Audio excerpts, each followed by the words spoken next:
हिमालको काखमा बसेको सानो गाउँ शान्तिटार बिहानको सुनौलो घामसँगै बिस्तारै जाग्दै थियो। चिसो हावाले रुखका पातहरू हल्लाइरहेको थियो, चराहरूको मधुर स्वरले गाउँलाई झन् सुन्दर बनाइरहेको थियो। त्यही गाउँमा बस्ने एक मेहनती र इमान्दार युवक थियो, आर्यन। ऊ धेरै धनी थिएन, तर उसको सबैभन्दा ठुलो सम्पत्ति उसको राम्रो मन र इमान्दारी थियो। आर्यन गाउँकै विद्यालयमा शिक्षकको रूपमा काम गर्थ्यो। विद्यार्थीहरू उसलाई धेरै माया गर्थे, किनकि ऊ केवल किताबका पाठ मात्र पढाउँदैनथ्यो, जीवनका पाठ पनि सिकाउँथ्यो। उसले सबैलाई सम्मान गर्न, मेहनत गर्न र कहिल्यै हार नमान्न प्रेरित गर्थ्यो। एक दिन विद्यालयबाट घर फर्कँदै गर्दा आकाश अचानक कालो बादलले ढाकियो। केही बेरमै ठुलो पानी पर्न थाल्यो। आर्यन एउटा पुरानो पिपलको रुख मुनि ओत लागेर उभियो। त्यही बेला एउटा युवती छाता समात्दै दौडिँदै त्यहीँ आइपुगिन्। उनको अनुहारमा वर्षाका थोपा मोती जस्तै चम्किरहेका थिए। म यहाँ उभिन सक्छु, उनले मुस्कुराउँदै सोधिन्। आर्यनले हल्का मुस्कान दिँदै भन्यो, किन नसक्नु? वर्षाबाट जोगिन सबैलाई अधिकार छ। ती युवतीको नाम थियो सिया। उनी केही दिनअघि मात्र गाउँको स्वास्थ्य चौकीमा नर्सको रूपमा काम गर्न आएकी थिइन्।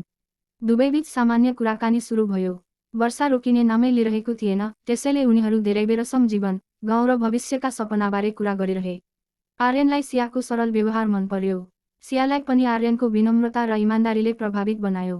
दुवैले त्यो दिन बिदा तलिए, तर एकअर्काको मुस्कान भने मनमा लिएर घर फर्किए। त्यसपछि उनीहरूको भेट कहिलेकाहीँ गाउँको बाटोमा, विद्यालय नजिक वा स्वास्थ्य चौकीमा हुन थाल्यो। प्रत्येक भेटसँगै उनीहरूको मित्रता गहिरिँदै गयो। आर्यनले गाउँका रमाइला ठाउँहरू देखायो, सियाले बिरामीहरूको सेवा गर्दा भोगेका अनुभवहरू सुनाइन्। एक साँझ उनीहरू नदीको किनारमा बसेर अस्ताउँदै गरेको सूर्य हेरिरहेका थिए। सुनौलो किरण नदीको पानीमा टल्किरहेको थियो। सियाले बिस्तारै भनिन्, मलाई यो गाउँ सुरुमा अपरिचित लाग्थ्यो, तर अहिले यहाँका मानिसहरू र यो वातावरण आफ्नै जस्तो लाग्न थालेको छ। आर्यन मुस्कुरायो। कहिलेकाहीँ कुनै ठाउँलाई आफ्नो बनाउन वर्षौं लाग्दैन। केही असल मानिस भेटिए भने त्यो ठाउँ नै घर जस्तो लाग्न थाल्छ। सियाले आर्यनतर्फ हेरेर हल्का मुस्कान दिइन्। त्यो मुस्कानमा कृतज्ञता पनि थियो र एउटा नयाँ सम्बन्धको सुरुवात पनि। दिनहरू बित्दै गए। गाउँमा दशैंको चहलपहल सुरु भयो। घरहरू सफा गरिँदै थिए, पिङ हालिँदै थियो, बालबालिकाहरू रमाइरहेका थिए। आर्यनले सियालाई गाउँको मेलामा घुम्न निम्तो दियो।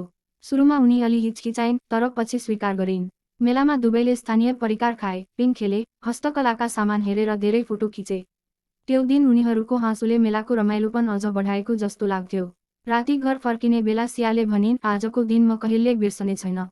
आर्यनले जवाफ दियो, म पनि होइन। तर जीवन सधैँ सजिलो हुँदैन। अर्को दिन सियालाई सहरबाट एउटा पत्र आयो। त्यो पत्रमा उनको अर्को ठाउँमा सरुवा हुन सक्ने सम्भावनाको सूचना थियो। पत्र पढिसकेपछि सियाको अनुहारमा देखिएको मुस्कान हरायो। उनी चुपचाप च्यालबाहिर हेर्दै बसिन्। उनको मनमा एउटा प्रश्न बारम्बार घुमिरहेको थियो, यदि सरुवा भयो भने आर्यनसँगको यो नयाँ सम्बन्धको के हुनेछ? उता आर्यनलाई भने यसबारे केही थाहा थिएन। ऊ भविष्यका मिठा सपनाहरू बुन्दै थियो।